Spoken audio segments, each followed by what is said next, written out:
छानच झालंय की घर गायत्रीताई.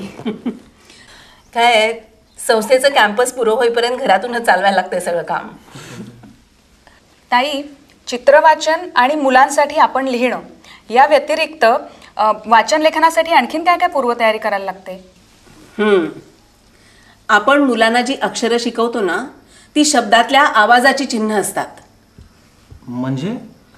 म्हणजे असं की आपण जेव्हा बदक असा शब्द लिहितो तेव्हा ब, द, क या आवाजासाठीची चिन्ह लिहित असतो, बरोबर?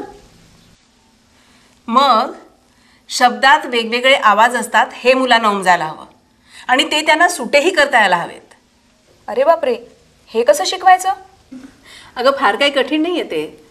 आपण मुलांच्या बरोबर शब्दभेंड्यांसारखे खेळ खेळलो ना तर सहज साध्य होतं ते.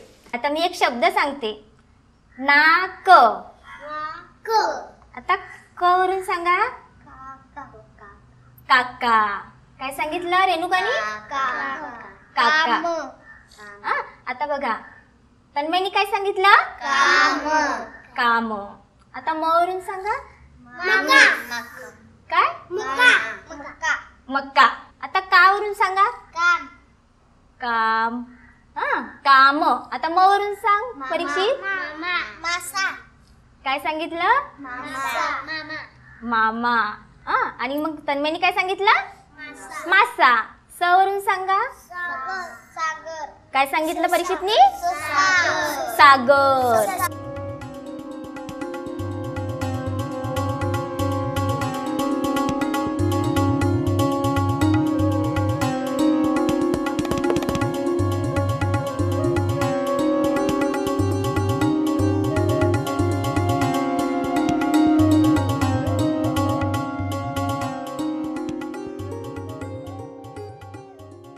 आता बघा मी काय सांगते.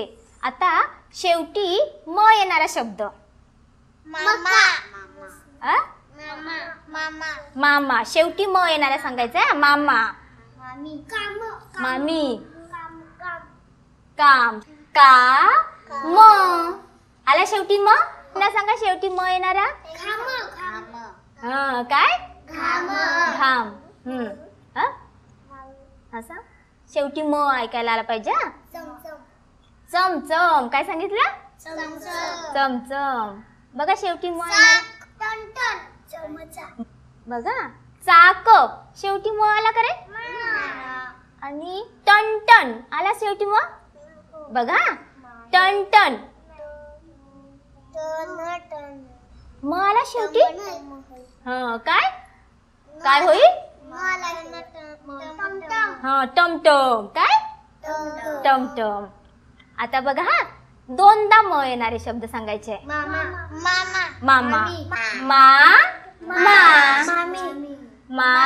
मी. आला का? चमचम. चम. आला दोनदा म. पुन्हा बघा असा पाऊस पडतो. आला दोनदा म. आता मध्ये म येणारा. कमळ.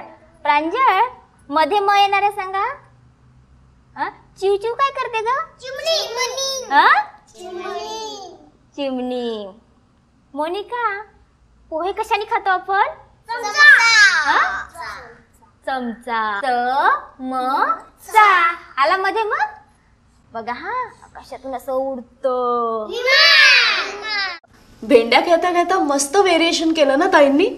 म्हणजे दोनदा म येणारे शब्द सांगा, मध्ये म येणारे शब्द सांगा असं. नाही तर थोड्या वेळाने मुलांना बोर झालं असतं. म्हणजे मूळ हेतूला धक्का न लावता असे अनेक बदल करू शकतात ना शिक्षक खेळात.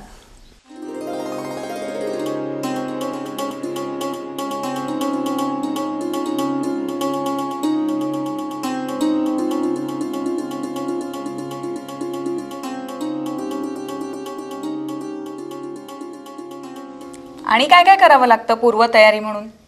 कधी कधी गोष्टीची पुस्तकं मुलांना वाचून दाखवली ना तर लेखी भाषा त्यांच्या कानावर पडते. आपण नेहमी गोष्टी सांगतो ना त्याच्यापेक्षा हे वेगळं असतं. वेगळं ते कसं? म्हणजे वाचून दाखवताना आपण चेहऱ्यावरचे हावभाव कमी करतो. वाचताना वाक्यरचनाही बऱ्याच अंशी प्रमाण भाषेत असते. त्यामुळे होतं काय, मुलांची हळूहळू लेखी प्रमाण भाषेशी ओळख वाढायला लागते.